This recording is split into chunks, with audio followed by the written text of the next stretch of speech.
পছন্দ করি না। আমি যাবো মানে আমি যাবো। কি হয়েছে মা? আমি তো কিছুই বুঝতে পারছি না। আমার কি অপরাধ ছিল বাবা, যে কারণে এত বড় একটা শাস্তি আমাকে পেতে হলো? কি বলছিস তুই? শিল্পপতি ছেলে থেকে বিয়ে দিলাম, আর একটা দিন যেতে না যেতেই। তুমি কি চাও একটা মদখোর মাতালের সাথে আমি সংসার করি? এই লাইনে টিকে থাকতে হলে তিনটা জিনিস মনে রাখা খুব প্রয়োজন।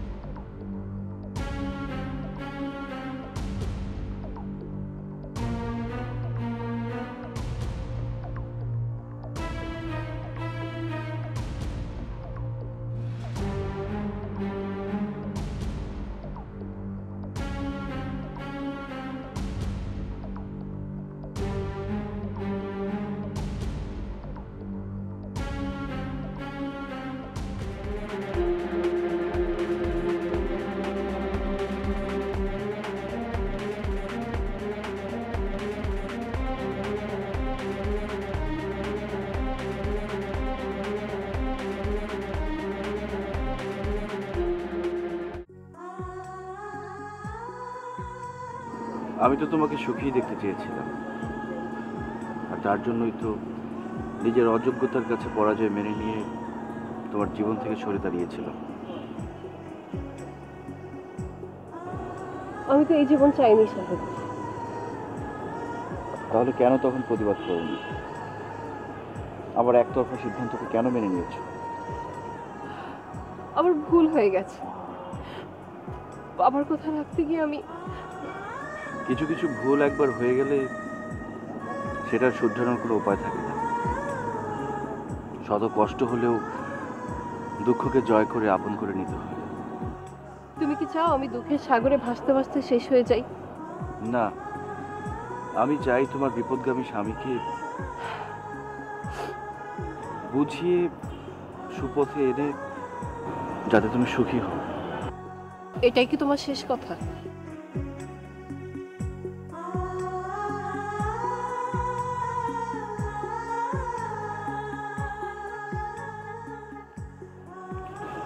যেই পাখি খাঁচা ভেঙে উড়ে যায় তাকে খাঁচায় ফিরিয়ে আনা বড়ই কঠিন। সংসারের সবার চাহিদা পূরণ করতে করতে আমি হিমশিম খাচ্ছি। প্লিজ আমাকে আমার মতো থাকতে দাও। তাই তাহলে তখন আমাকে কেন বলেছিলে আমার সুখে দুঃখে তুমি সবসময় আমার সাথে থাকবে? কেন বলেছিলে? ওই সিচুয়েশনে এর থেকে ভালো কিছু বলা সম্ভব ছিল না, কারণ আমি মানসিকভাবে অনেক বিপর্যস্ত ছিলাম। আমার বিশ্বাস তুমি যদি সত্যি আমাকে ভালোবেসে থাকো তাহলে ঘোর বিপদে তুমি আমার পাশে অবশ্যই থাকবে। ঠিক আছে, আমি তোমাকে আমার বুদ্ধি দিয়ে শক্তি দিয়ে হেল্প করব, কিন্তু সব কিছুর একটা সীমারেখা আছে, তার বাইরে নয়। কেন সাহেব, কেন তুমি তোমার আর আমার মাঝে দেয়াল সৃষ্টি করছো? কেন? তোমার আমার ভালোবাসার মাঝখানে অন্য একজনকে জায়গা দেওয়ার কারণটাই হচ্ছে দেয়াল, আর সেটা তুমি সৃষ্টি করেছো।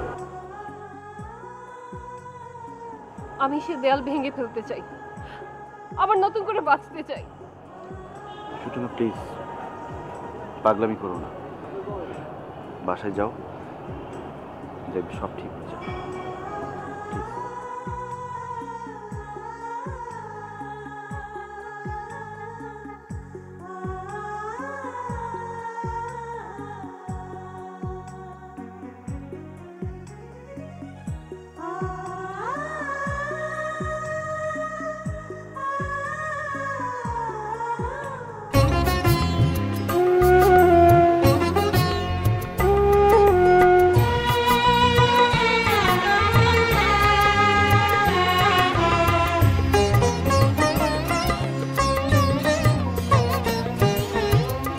একাকী জীবনে নিঃসঙ্গ ভুবনে, একাকী জীবনে নিঃসঙ্গ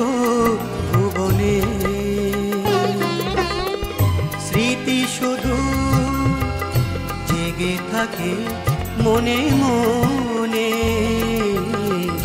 একাকী জীবনে নিঃসঙ্গ ভুবনে, একাকী জীবনে নিঃসঙ্গ ভুবনে।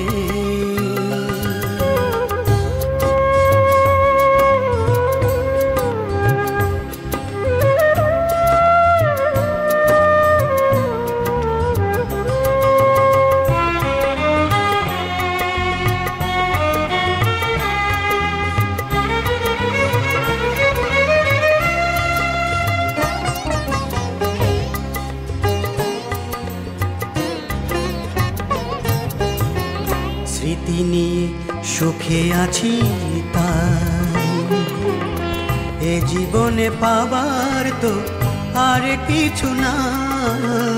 স্মৃতি নিয়ে সুখে আছি তাই, এ জীবনে পাবার তো আর কিছু নাই। তুমি থাকো গোপনে, তুমি থাকো গোপনে হৃদয় কোণে, একাকী জীবনে নিঃসঙ্গ ভুবনে, একাকী জীবনে নিঃসঙ্গ ভুবনে।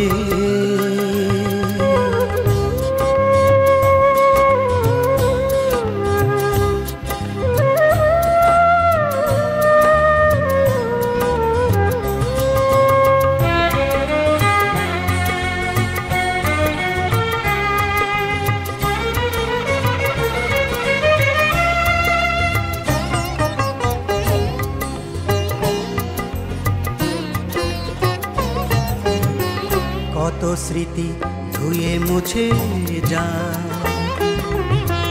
আসা যাওয়া পথ তাই কত কি হারায়। কত স্মৃতি ধুয়ে মুছে যায়, আসা যাওয়া পথ তাই কত কি হারায়। তুমি আছো জীবনে, তুমি আছো জীবনে নয়ন কোণে, একাকী জীবনে নিঃসঙ্গ ভুবনে, একাকী জীবনে নিঃসঙ্গ ভুবনে। স্মৃতি শুধু জেগে থাকে মনে মনে, একাকী জীবনে নিঃসঙ্গ ভুবনে, একাকী জীবনে নিঃসঙ্গ ভুবনে।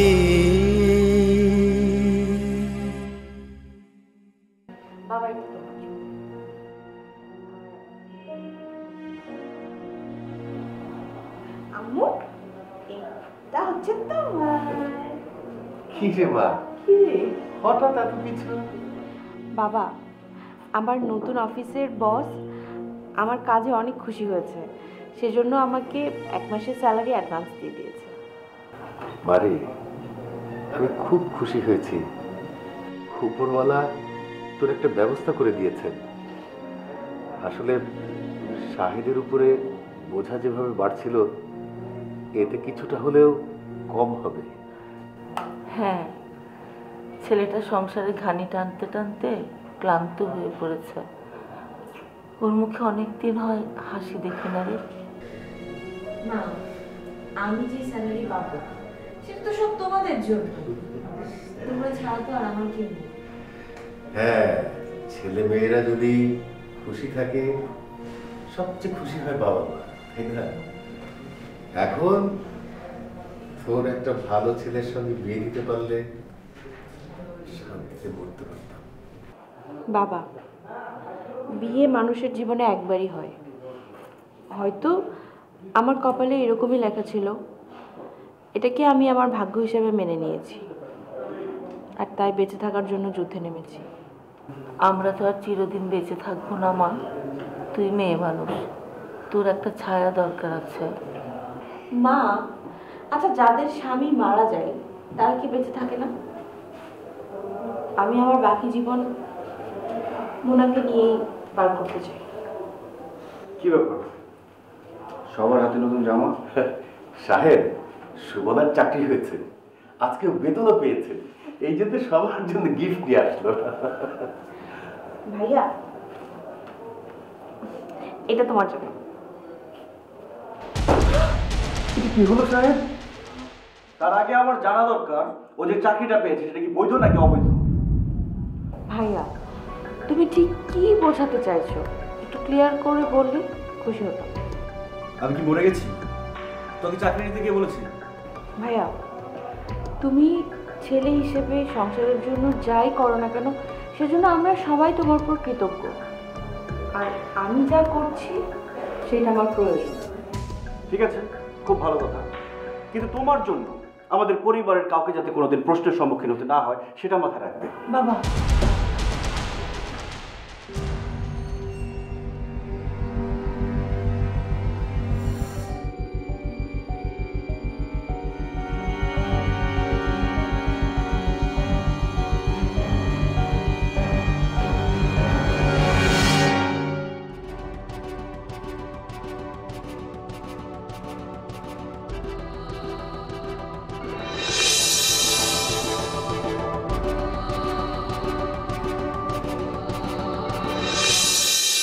যে নরক ছেড়ে আমি একবার চলে এসেছি, সেখানে আর ফিরে যেতে চাই না। আপনি চলে যান।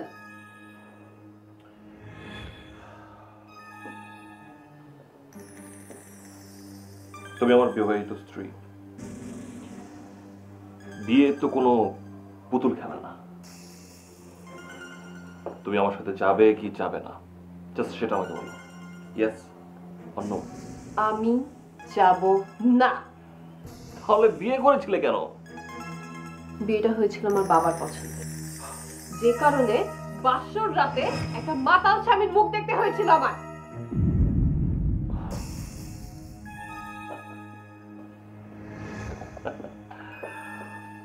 তুমি একজন শিক্ষিত স্মার্ট একটা মেয়ে, তুমি কেন এইসব জিনিস এত নেগেটিভলি দেখছো? তাছাড়া আমি তোমাকে একবার সরি বলেছি। দেখুন, প্লিজ আমাকে কিছু বোঝাতে আসবেন না। আপনি এখান থেকে যান, আমাকে একা থাকতে দিন। দেখো, তুমি যদি স্বেচ্ছায় আমার সাথে না যাও তাহলে কিন্তু আমার বাঁকা পথে হাঁটতে হবে। আর এই জোসেফ চৌধুরীর আসল ভয়ঙ্কর রূপ তুমি দেখতে পাবে। আপনার সেই আসল ভয়ঙ্কর রূপটা আমার দেখা হয়েছে।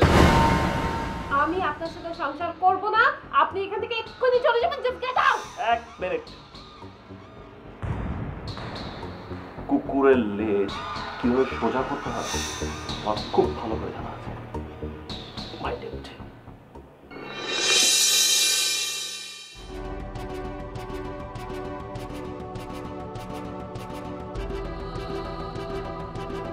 জামাই কোথায়?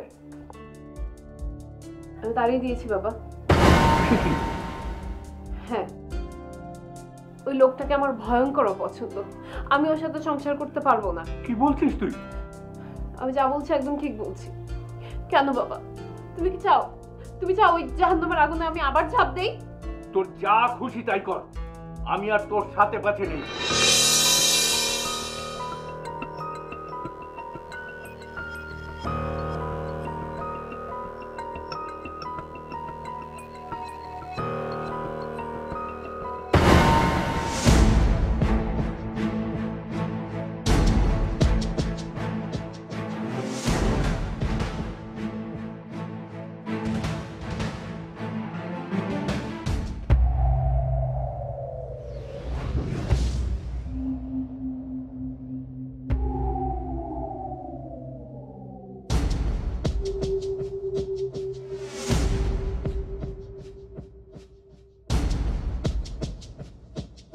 আই এম ক্লিয়ার, সূচনা ম্যাডামের বিয়ের আগে শাহেদ নামে একটা ছেলের সাথে তার অ্যাফেয়ার ছিল, যা এখনো চলছে।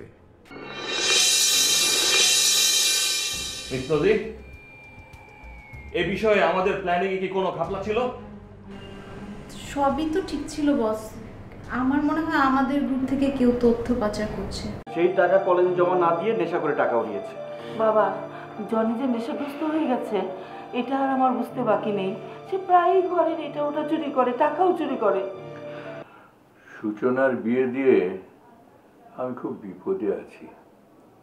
বিয়ের পরদিন থেকেই মেয়েটা তার স্বামীকে মেনে নিতে পারছে না।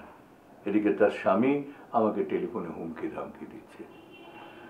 কি যে করি কিছুই বুঝে উঠতে পারছি না।